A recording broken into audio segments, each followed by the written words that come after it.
Okay, so welcome back, and now we're going to talk about unit vectors.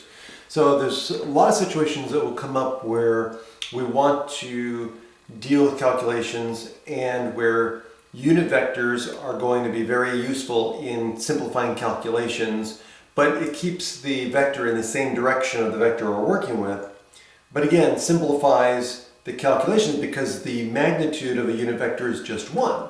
Okay, so that in fact is by the definition is a unit vector. So any vector that is in the direction of another vector but has a magnitude of 1, we say that that's the unit vector of that vector. Okay, now a unit vector is also described as in terms of its component vectors, which again go in the horizontal direction along the x-axis or the vertical direction along the y-axis.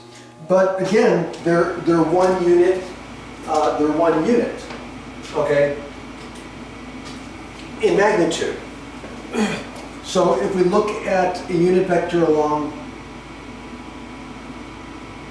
the x-axis, this would be in terms of denoted I, and I is the position vector of 1, 0.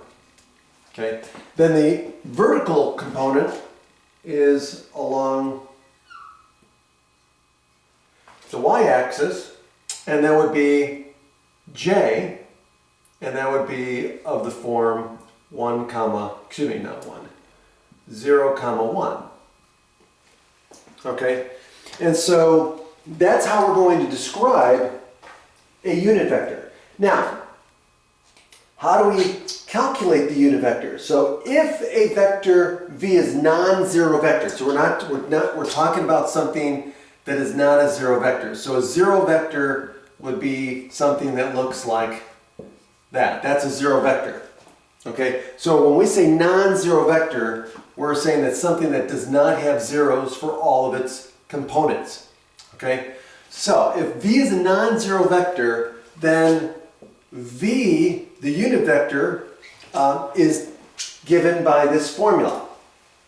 Okay, so it would be v divided by the magnitude of v. This will be the way we get a unit vector, okay, by using this formula. So we take the vector v and we divide it by the magnitude of v, which means we're going to end up dividing each of its components by the magnitude of v, okay, and thereby getting a vector that goes in the same direction of v as v, but only has a magnitude of 1.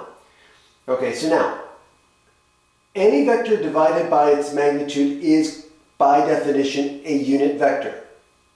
So notice that the magnitude is always going to be scalar. Okay, the magnitude is always a scalar, and dividing by a scalar, of course, is the same as dividing each component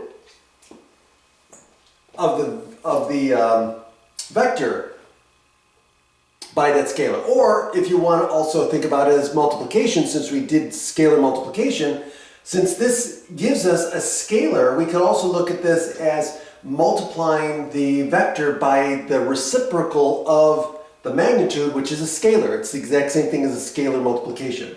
And so you would multiply each component of the vector by 1 over the magnitude. Okay, so you could write it like this: 1 over the magnitude of v times the vector v. Same thing. Okay, so you can look at it as scalar multiplication this way. Okay, I think that's it. So let's go do an example. We're going to do an example, and you'll see this in action, and it'll make more sense. See you then.